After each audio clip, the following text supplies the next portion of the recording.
नक्की काय चुकलं असं वाटतं? चूक माझी आहे, गुन्हा माझा आहे.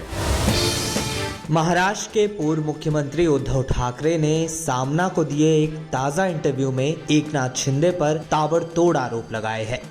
एकनाथ शिंदे की बगावत के बाद मुख्यमंत्री की कुर्सी गंवाने वाले शिवसेना अध्यक्ष उद्धव ठाकरे ने शिंदे का नाम लिए बिना आरोप लगाया कि मुख्यमंत्री रहते हुए जब वह बीमार थे और अस्पताल में भर्ती थे, तब शिंदे उनकी सरकार गिराने की कोशिश में लगे थे।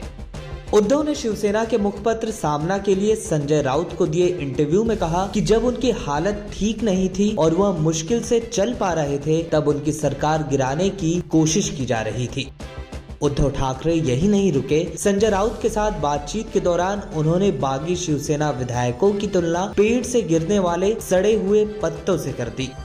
उद्धव ठाकरे ने कहा, मेरी सरकार चली गई, मुख्यमंत्री का पद चला गया, इसका मुझे कोई पछतावा नहीं है, लेकिन मेरे अपने लोग धोखेबाज निकले।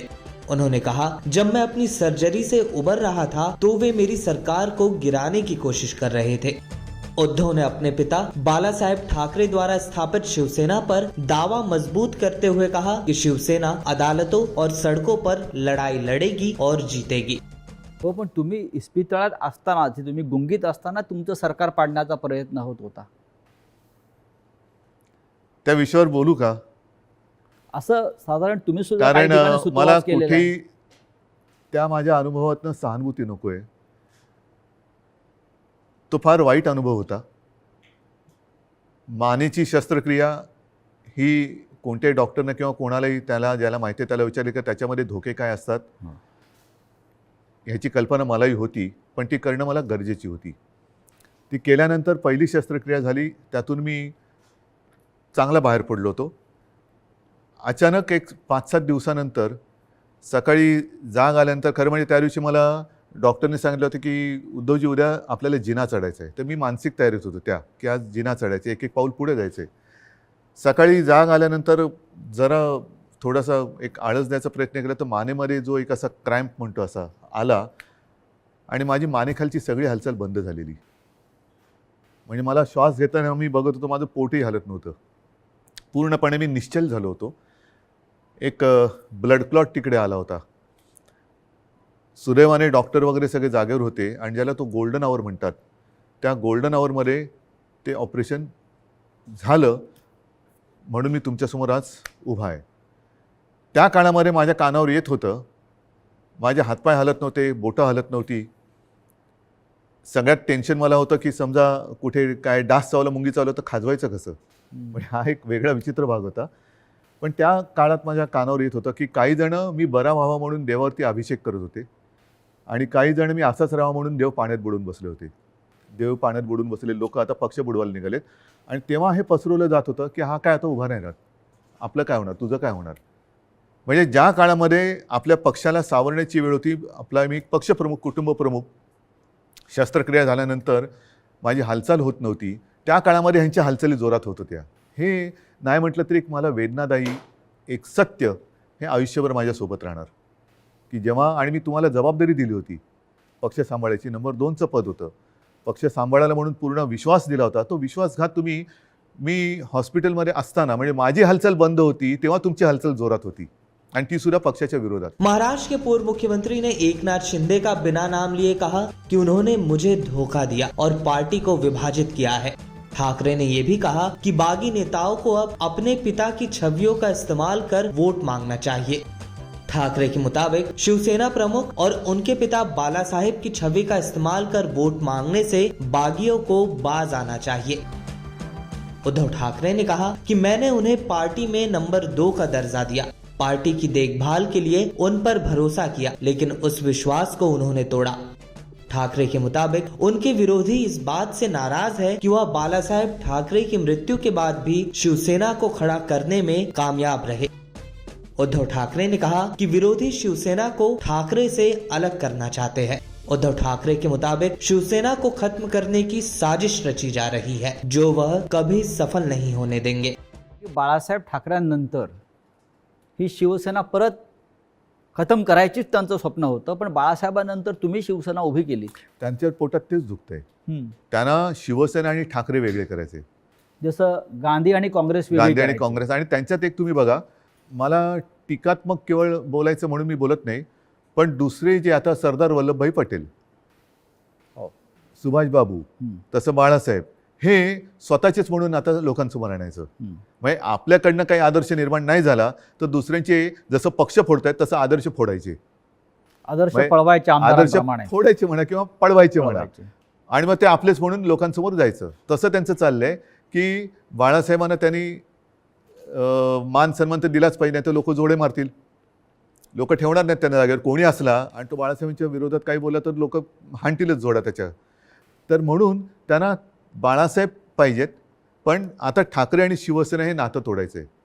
माझं आव्हान आहे की ठाकरे आणि शिवसेना नातं तोडून दाखवा, मात्र ते करताना माझ्या वडिलांचे फोटो लावून मतं मागू नका.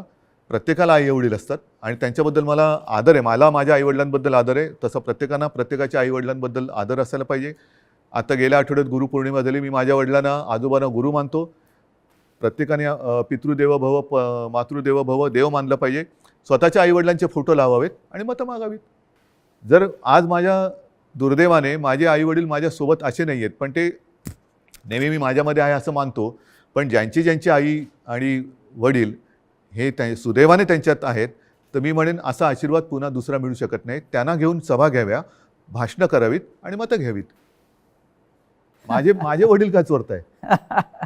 माझे वडील कशा? म्हणजेच काय की तुमच्यात कर्तृत्व नाही आहे, तुमच्यात हिंमत नाही आहे, तुम्ही मर्द नाही आहात, तुम्ही विश्वासघातकी आहात. आणि लोकांचा, माझा तर केलाच, लोकांचा विश्वासघात करताना बाळासाहेबांच्यावरनं संभ्रम कशाला करतायत? तुमच्यात तुमचा मर्दाचा चेहरा घ्या आणि जा पुढे आणि मागा मतं. इंटरव्यू के दौरान उद्धव ठाकरे से जब पूछा गया कि गलती कहाँ हुई, तो इसके जवाब में ठाकरे ने कहा कि गलती मेरी है, मैंने परिवार जैसा मानकर बागियों पर विश्वास किया. नक्की काय चुकलं असं वाटतं? चूक माझी आहे आणि ती मी पहिल्याच माझ्या फेसबुक लाईव्हमध्ये कबूल केलेली आहे. गुन्हा माझा आहे, तो म्हणजे मी यांना परिवारातले समजून यांच्यावरती अंधविश्वास ठेवला. तुमचं मुख्यमंत्री होणं चुकलं? मला दोन गोष्टी आहेत. समजा मी मुख्यमंत्री त्यावेळेला यांना केलं असतं, हां. यांनी वेगळं आणखीन काय केलं असतं, कारण यांची भूकच भागत नाही.